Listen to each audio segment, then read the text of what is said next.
Baik, tentang masuknya Islam ke Nusantara ya. Karena Indonesia itu baru ada kan 17 Agustus 1945. Pertama, kita klarifikasi dulu bahwa ya, Islam itu sesungguhnya masuk ke Nusantara itu dalam fase yang sangat awal. Ya, di pelajaran-pelajaran sekolah, termasuk anak-anak SD sampai SMP disebutkan abad ke-14 kan? Atau ke-13. Ya, dengan teori-teori yang ada dari Gujarat. Padahal itu bersamaan di abad ke-7, Bu. Jadi awal masa Islam, bahkan pernah nanti tercatat dalam sejarah, Sa'ad bin Abi Waqqas, kan?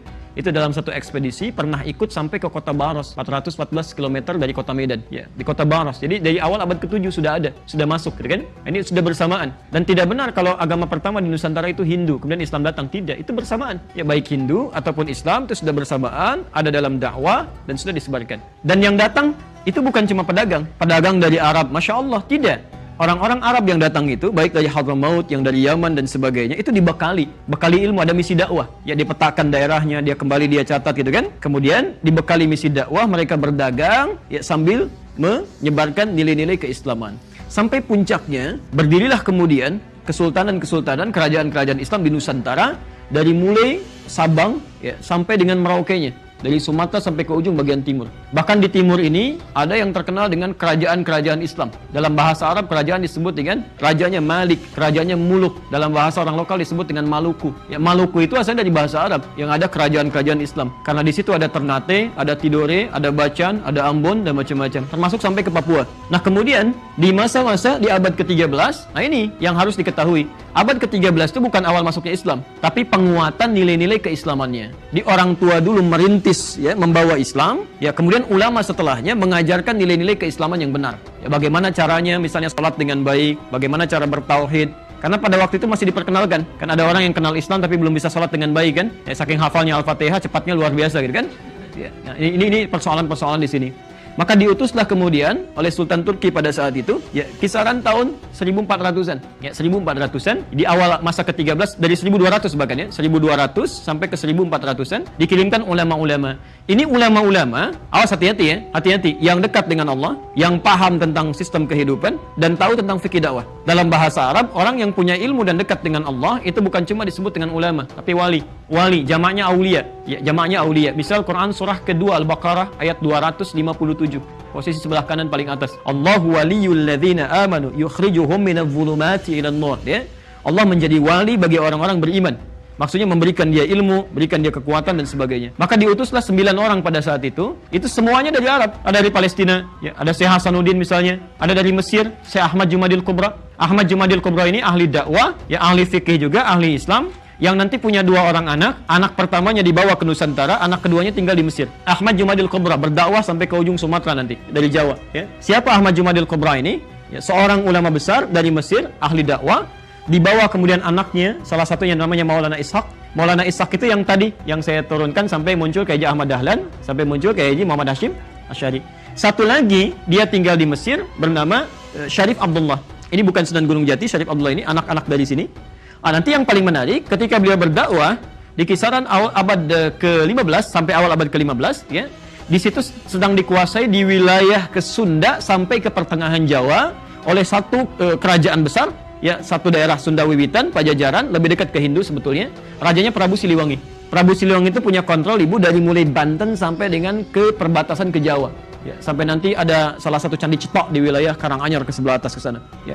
Nah, di sini ketika sedang berdakwah, Islam sudah muncul sebagiannya. Inspeksi beliau ke wilayah Karawang, ketika masuk ke daerah Karawang, ditemukan seorang perempuan, itu terdengar suaranya sedang mengaji, suaranya lembut sekali, bagus, dilihat orangnya cantik luar biasa, namanya Nyai Subang Larang. Nyai Subang Larang ini ternyata anak seorang pembesar Muslim, dia sedang belajar pesantren jadi santri dari satu guru besar yang baru pulang dari Mekah. Mekah dulu dikenal dengan Ummul Qura sampai sekarang, maka gurunya disebut dengan Syekh Qura. Nama aslinya Syekh Hasanuddin, dikenal dengan Syekh Qura. Maka jadi muridnya, ketahuan oleh Prabu Siliwangi tentang kebaikannya, maka diminta untuk jadi bagian dari istrinya, ingin menikah.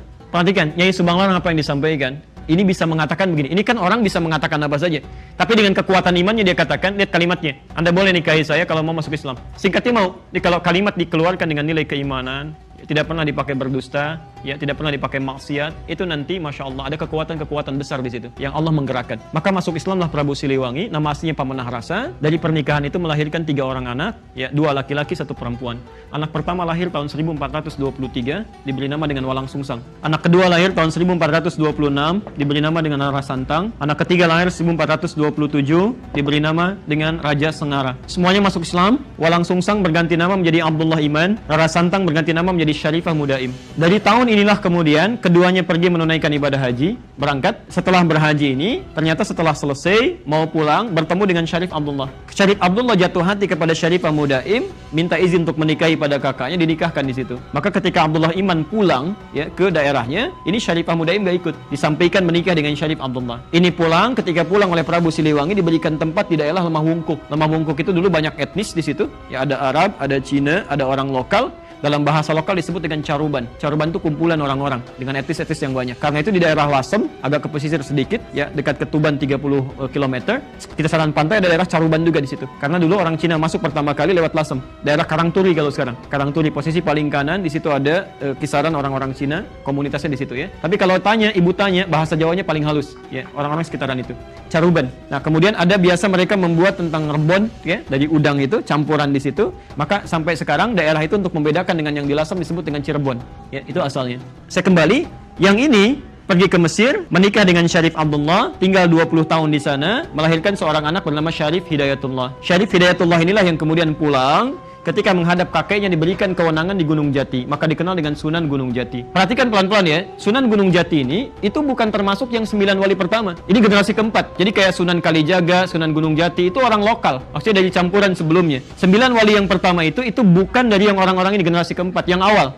Ada yang dari Mesir, ada yang dari Maghrib, Maroko, ada yang dari Palestina, ada yang dari Persia. Ya, semuanya jumlahnya 9 orang. Ada dari Turki 2 orang. Nah, ini poinnya. Ketika kembali sampai ke sini, diberikan kewenangan, Nyai Subang Larang ingin menengok kemudian Abdullah Iman di Cirebon, sampai di perjalanan singkatnya meninggal dunia. Untuk mengenang kalimat ini maka disebutkan daerahnya dengan nama Subang sampai hari ini. Kemudian tersebar luas Islam sampai muncul generasi-generasi setelahnya, sampai tibalah kemudian Portugis datang lewat Selat Malaka tahun 1511. Dari mana Portugis ini datang? Ternyata dari hasil perjanjian yang dikukuhkan oleh tokoh Kristen paling besar pada saat itu. Makanya gelarnya juga besar, Paus. Ya, Paus Alexander yang ke-6 tahun 1494. Ya, ketika umat Islam dikalahkan daerah Andalusia, kemudian beliau membuat satu perjanjian disebut dengan perjanjian Tordesillas. Tordesillas itu membagi belahan bumi pada 2 bagian, belahan timur dengan belahan bagian barat. Maka diambillah kemudian Portugis ditugaskan untuk membawa 3 misi suci masuk ke daerah timur. Sedangkan Spanyol diberikan wilayah daerah barat. 3 misi suci ini, 3 misi suci, ya, itu dikenal dengan misi 3G, namanya Gold, Glory, dan Gospel. Maka masuklah Portugis lewat Selat Malaka, asalnya nyasar dulu Bu, nyasar sampai kemudian ke Goa, di Goa melakukan monopoli, lalu minta bantuan pada seorang bernama Ahmad bin Majid, navigator muslim untuk menunjukkan arah yang sebenarnya. Maka masuklah lewat Malaka tahun 1511, ya. Apa yang pertama kali dilakukan? Pertama memonopoli perdagangan, kedua membuat rumah ibadah, misi Gospel, ya. Kristenisasi. Rumah ibadah dalam bahasa Portugis disebut dengan igreja. Orang kita menyebutnya dengan gereja kemudian. Jadi gereja itu asalnya bukan dari bahasa Indonesia tapi dari bahasa Portugis. Didirikanlah di situ, orang mulai ikut-ikutan. Ya, orang-orang Portugis saat itu ibadahnya itu 2 hari setelah orang Islam. Kalau orang Islam itu ibadah tiap pekan kemana? Jumatan ya, ke masjid ya. Jumat. Setelah hari Jumat, setelah hari Sabtu nggak ada Minggu. Nggak ada Minggu. Adanya Ahad asalnya. Dari mana muncul Minggu? Karena orang-orang Portugis saat ibadah itu tidak langsung nyambung dengan Tuhannya. Mereka perlu perantara. Sampai hari ini. Jadi kalau misalnya punya dosa, itu penebusan dosanya nggak minta sama Tuhan, minta sama Bapak. Datang ke situ, Bapak saya salah tadi begini gitu kan. Baik, lalu kata bapaknya begini. Kata orangnya kalau Bapak salah kemana gitu kan. Baik, jadi intinya dia lewat orang suci. Orang suci disebut dengan Santo. Saat itu Santo yang jadi perantara dikenal dengan Santo Domingo. Singkatnya orang kita kan suka menyingkat-nyingkat ya. Santo Domingo, Minggu jadi Minggu. Sampai hari ini ada Minggu. Dan di hari ini mereka ibadah. Sampai kemudian ada orang ikut-ikutan, ada yang dipaksa pindah agama, sampai nanti yang mendirikan Nahdlatul Ulama, Kiai Haji Muhammad Hasyim Asy'ari memberikan fatwa. Beliau menulis 19 buku, di kitab keduanya Risalah Ahlus Sunnah wal Jamaah, ya halaman ke-14, posisi paling kanan, paragraf pertama, baris 1 sampai dengan 5, itu ada fatwa di situ, larangan untuk ikut-ikutan ke kanisa, ikut ke gereja, apalagi kalau ikut-ikutan dengan pakaian mereka, kan? Dan menyaksikan ibadah mereka, itu kata beliau nggak boleh. Itu fatwa pertama. Saya persingkat, saya tutup di sini. Sampai kemudian datanglah Portugis, dikalah di sini, dia ingin menguatkan bentengnya. Ketika datang Portugis ke wilayah ini, Ternyata Spanyol merasa saya nggak dapat apa-apa di barat itu. Maka disusullah kemudian ke timur, perginya ke Filipina, ke daerah Sulu, dipimpin oleh Magalhães. Ya, Portugis dipimpin oleh Alfonso de Albuquerque, kemudian ini dipimpin oleh Magalhães tahun 1519.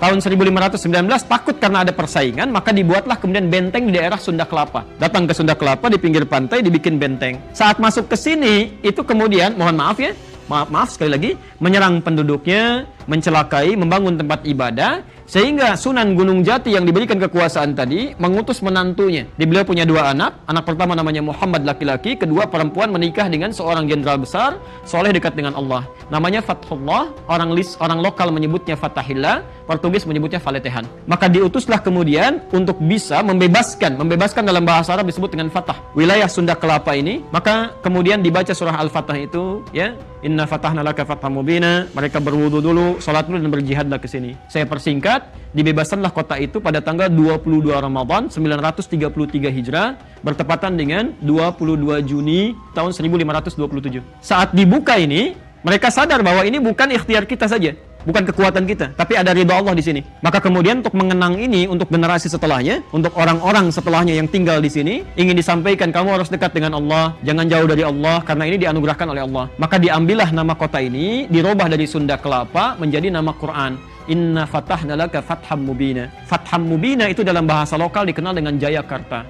Jayakarta, disingkat menjadi Jakarta. Di Jakarta itu dan nama Quran. Sampai hari ini ulang tahun Jakarta itu 22 Juni 1527. Sebelum Indonesia merdeka. Jadi sebetulnya orang-orang dulu membebaskan dari penjajahan, dari kristenisasi dan sebagainya. Makanya para ulama-ulama kita itu sangat luar biasa, ingin dijaga dekat dengan Allah, jangan sampai turun bencana gitu ya. Ini poinnya. Assalamualaikum. Bersama Saling Sapa TV.